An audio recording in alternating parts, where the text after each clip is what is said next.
Well, guys, I talked with Deion. Even in the beginning of this season, he said that same statement. He made the statement. He said, listen, I'm not worried about my skill set, guys. He said, I'm only worried about the big guys. I didn't know it was going to be like this, though. You know what I mean? I don't know that and these are kids. These are young kids. But I was there Saturday night. And every time I'm sitting watching Shedeur, by the time he drops back and get to his spot, that rush was already there. Yep. You know what I mean? It was hard to watch because I was like, man, you can see where they'll have opportunities, but as soon as he got back, and he tried to make the most of it, still made some plays, you know what I mean? But with that many people on you all the time coming at you, the stat, 3 times this year, he's gotten sacked 7 times in a game. I don't know that anybody's ever gone through that kind of pressure at the quarterback position. So Deion knew this in the beginning of the year when we talked about it. He said, I'm going to have to go through this year, hold his line together, and then get some more guys in here and take off. So that's what I'm looking forward to. I'm looking forward to next year.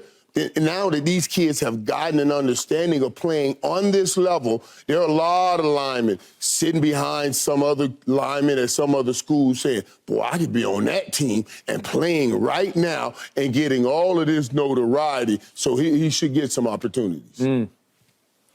I mean, it's just sad. It's sad, Irv. I mean, that's tough to watch. I'm sure it's tougher for Prime to watch because it's his son. Right. Because it looks like, at times, it looks like they're throwing screen passes. But it ain't no screen set up. Herb, it ain't no screen set up. These guys are getting back there at the snap of the football, and these aren't all world beater defensive linemen. Sometimes you could say, hey, man, that's an All-American. That's a monster right there. You're going to have some trouble with him. These are Jags out there, just normal guys who some of these are their first and second sacks of the season, you know, and these guys just aren't effective. And I feel for Shedeur because it's hard to evaluate a quarterback when he's under this much duress consistently. You can't even tell what kind of decisions he's trying to make because he can't make a decision. He just got to try to get the ball out as fast as he can. There's no reading involved. He's as soon as he hits his back foot, somebody's in his shoulder pads. I mean, at one point they rushed 5 and I seen 6 people land on him. I said, what in the world is this? like, my goodness. And so Prime's saying the right things, but you know, what can you do at this point in the season when your offensive line is playing like this other than, I mean, just make the best of it. And that's what Shedeur is saying. But for him to have to take a shot at halftime, you hate to see it. Right. Yeah. It was hard to watch. But I got to tell you, this is just me. I was even more impressed with Shedeur on Saturday night than I have been all season, and I have been greatly impressed by him. Because I'm going to remind everyone, in sacks allowed, the Colorado Buffaloes are tied for first nationally with Old Dominion. Think about that. Tied for first with Old Dominion. Right. In running the football, which obviously can take a little bit of heat off the sacking the quarterback, they are 3rd worst in the country behind Hawaii and the team they beat barely, Colorado State. In penalties, they are still 2nd in the nation. And it all comes back on Shedeur's head because for him to be able to pull off anything against a UCLA who was 3rd in the nation in sacks. So they come from everywhere. They got a couple of players who look like they can play on Sunday. But the point was, if I could show you a couple of throws that Shedeur did suck up and make where he just kept jumping back up and throwing the football, he can flat out wing the football. If I could show you the 45-yarder to Weaver. Do we have this one? Yeah. This one where he gets just a little bit of time, just a second, barely gets it off. Look at this. This is sweet. Perfect. It's just sweet. It's just sweet. Yeah. And I don't know how he got that. I don't either. Perfect throw. And then I think we're going to show it again. Right. Yeah. You see, when he just gets a split second to throw it.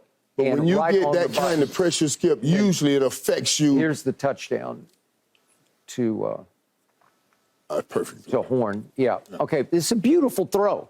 Listen, to me, I don't see anybody in college football playing at a higher NFL type level than Shedeur. And I've watched Caleb a lot because I saw him at Oklahoma a lot. I'm going to take Shedeur right now slightly over Caleb in pro football. That's just me, because he is as pure a drop back passer as you can find. And his legs have impressed me more. We didn't get to see him the other night because they just had him roped in all night where he couldn't even get out of the pocket because he was just buried in the pocket. But you want to talk about guts? Right. You want to talk about physical toughness? Right there. To get hit 17 times and just keep flinging it and firing. And by the way, if I'm his father standing on the sideline and you're up close and personal, isn't it hard to watch? Aren't you worried that your kid's going to get seriously hurt because they couldn't block anybody the other night? Yeah, are you proud of him? Are you? And I know you're worried, but there's a pride here because you and I both watch a Troy Aikman get beat like this, but we watched him gain respect because you kept getting back up and you kept fighting and fighting and fighting. Quarterbacks are seen as these prima donna types, and they get treated, pampered, and everything. When you get a quarterback that keeps getting up fighting and keeps coming back to the line of scrimmage, and you don't see him demonstrative yelling at his offensive line. You don't see him doing that. You see him, let's keep going. Let's go, guys. He keeps encouraging. You gain something with your team for that. You gain respect. And trust me, those NFL scouts, they see that too. They do. They see that because they're looking to see if they're going to bring you on a team that may have some problems on the offensive line, and how are you going to handle that? So you're right. And the way he's handling it, you gain respect for him. Absolutely. No question. No question. I'm sure they gained a ton of respect for him. But still, if I'm his dad and I'm watching that, I love how tough my son is. I know how tough my son is. I don't need him to prove it every dang week by getting hit in the face 15, 16 times. I don't need it. Like, Herb, I'm looking at these other young men like, hey, y'all got something against my son? Like y'all got to try to stop somebody. But as you said earlier in the season, Prime knew this would be the case. He knew that they had a long road to go. But hopefully they can salvage something and give him a little more time, so at least we can see his talent. Because, like you said, Skip, when he has time and he hits his back foot, he's dropping dimes. He's dropping dimes. It's pretty. And look, Deion did not hold back after the game, and I'm sure those sorry offensive linemen don't want to hear how sorry they are going because they still got, 4 games left or whatever it is. Right. But what can you do? Deion's just as honest as you can get because it's the sorry truth that they're a sorry bunch of offensive linemen. And I promise you, they're not going to be playing for Colorado next year. Right. And it's just the level. And it's one thing if you have 2 or 3 guys, then you can hide some guys. But when you don't have any guy, you can't hide anybody. No. And everything shows up. And that's what he's dealing with. You know what I mean? They really need a whole new group. Yeah, and by the way, Michael, how about Travis Hunter on the other side of the ball? Listen. We talked about this earlier, Skip, because I'm sitting there watching this game, and I see what's happening on the offensive line. So I turn my attention and said, let me watch Travis. I'm going to tell you something, man. That dude's a pro playing in college right now. Now, those other guys, the offensive line is so funny because the offensive line's out of their league, like what they're playing. They are. But Travis Hunter, he's out of that league. He's playing NFL football right now. He's studying and reading. He's rolling off his man, picking the ball. He's helping other DBs. Let me just intercept your ball from your guy. That's what he's doing right now. And it's just an incredible job to see it like that. When you have that kind of skill set, Sherm, but shoulders down, but also has that kind of understanding of the game where you're covering your man, and I know offenses, I can peel off and go and get this ball and make the kind of interceptions that he made. Those were not easy grabs. Those are the kind of grabs, Sherm, I know you can make it because you played wide receiver. Travis Hunter can make it because he played wide receiver. But most DBs are drop those every time, Sherm. Hey, it was such an incredible, one of them was 2 trap. And Right. in the National Football League, you rarely catch a quarterback in two trap. You know, they either throw it behind the receiver or they just look you off and throw the fade with the one-on-one. But Travis you're right. read it Or so they quick. stop that receiver and turn him before he Or gets they to stop you. him in the exactly. Right. You Right. got it. You got it, Herb. And so Travis almost overran the receiver. He read it so well, and he beat the quarterback there. The quarterback was still throwing it. Travis like, hurry up and get it out your hand before I have to go back to my receiver. He read it so quick. And the other one was covered too, but it's rare that a quarterback can reroute square and then open up and be able to get to the corner route back deep. That's why the coach always says, hey, just shove, you know what I mean, chuck him and escape. Chuck him and exit.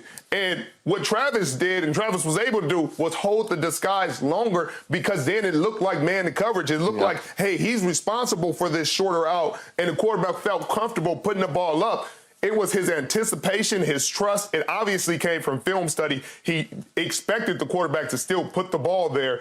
It was an incredible play, but he does not get enough credit for how smart of a ball player he is. It's why Deion continues to talk about Travis as if he can be a Deion. And there's only one Deion, but he honors him. He's saying, we've never seen anything like this kid. And he's saying, since me, right? Right, and that's what I saw too on that cover two fade off. Because I remember looking back at Deion a few times. Said, "Come on, ball!" He was outrunning the football. I said, "Come on, football!" He outran the football, caught up with it, pushed me down, caught my ball, and ran the other way with it. I mean, that's the kind of speed the dude had, and I saw that. I mean, that was a great bait job on that cover too. Because if I'm riding with that shallow out, because that's supposed to hold me so you can get that ball.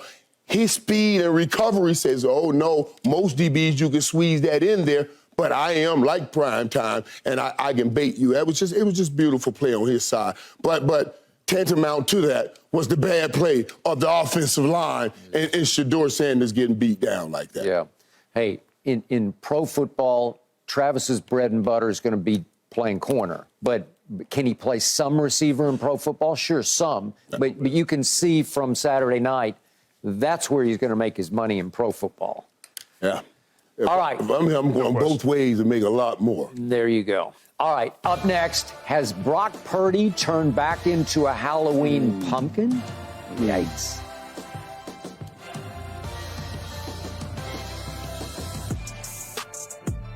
No mercy, no mercy, no mercy.